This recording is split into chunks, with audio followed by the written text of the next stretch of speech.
خوشحالیم که به خانه خودمون مدرسه ماندگار البرز برگشتیم. همه بیان.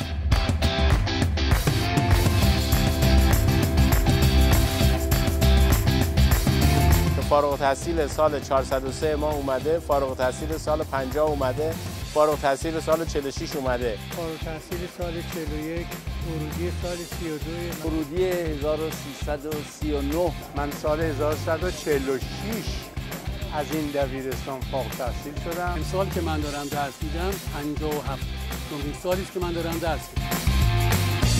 وقتی بچه‌ها میان یا کوچیک بودن، الان هر کدوم پزشکی ان، مهندسی ان، استادی ان، چه لذتی داره، چه کیفی داره. منو که میبینن میدونن، منو بغل میکنن، ماچ میکنن، یه کیف دیگه ای داره. سال 69 با من درس میدم. خوشحالم که موفق شدیم دوباره البرزی‌ها رو دور هم جمع بکنیم. به نمایندگی از اتاق بازرگانی تهران امروز در دبیرستان البرز حاضر شدم.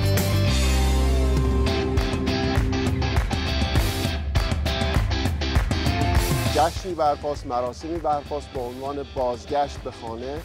خاطرات گذشته زنده شد برای خیلیا و سال 1404 هستش. 101مین سالی هستش که ساختمان مرکزی دبیرستان ماندگار البرز در اینجا بنیان گذاشته شده. فارغ التحصیلان این دبیرستان گروهی از نخبگان دانشگاهی صنعت اقتصادی ایران هستند، آینده ساز ایران هستند. دیوار نخبگانش که در پشت صحنه من می‌بینید انتها نداره. 1000 نفر رتبه اول کنکور 213 نفرش از البرز واقعا خارق‌العاده است.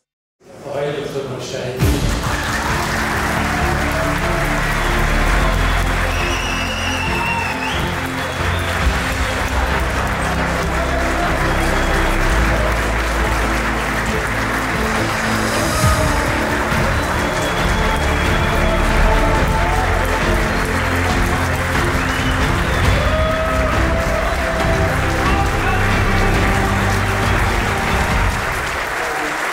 سلام و ثنا به روح جاودان پرفتوح دکتر محمد علی مشتهدی. باز تاکید میکنم حدس که دارم از مرحوم دکتر مشتهدی دارم.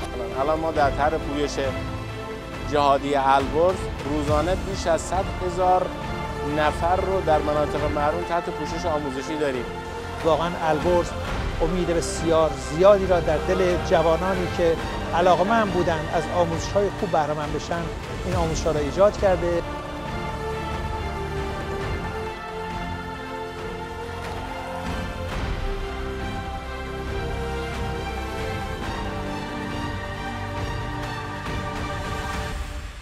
البرز برای البرزی‌ها یه دنیاییه. البرز خانه شماست. همیشه افتخار میکنیم که البرزی بودیم. یا خونه خودم میدونم. زندگی بیشتر تو البرز گذشته تا خونه. دخترم گاه میگه بابا تو البرز من بیشتر دوست داری؟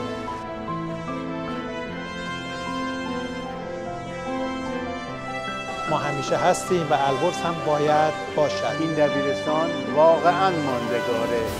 البرز الان یک مدرسه نیست، بلکه البرز به وسعت ایرانه. ماندگار همه ماندگار که نامت بر ایران بود یادگار. تو چون کوه البرز پاینده‌ای به ایران زمین، فرد و فرخنده‌ای که البرزیان بیقرار تو هم، به گیتی همه دامدار تو هم. جوانان ز البرز فارغ شدن، به علم و به دانش نوابغ شدن بر جهانی که خورشید و ماه، به هر انجمن برترین جایگاه. ز البرز و دارالفنون یاد باد، به فناوری هر دو آباد باد. به البرز کاهل نمونه نگاهی بر این خدمت و جایگاه. بمان ماندگاره همه ماندگار که نامت بر ایران بود یادگار. هممون روزی به خانه برمیگردیم و سهم خودمون برای نوسازی و بازسازی و بهزی بودن حاضران فعلی البرز رو باید داشته باشیم. خوشحالم که امروز دور هم هستیم.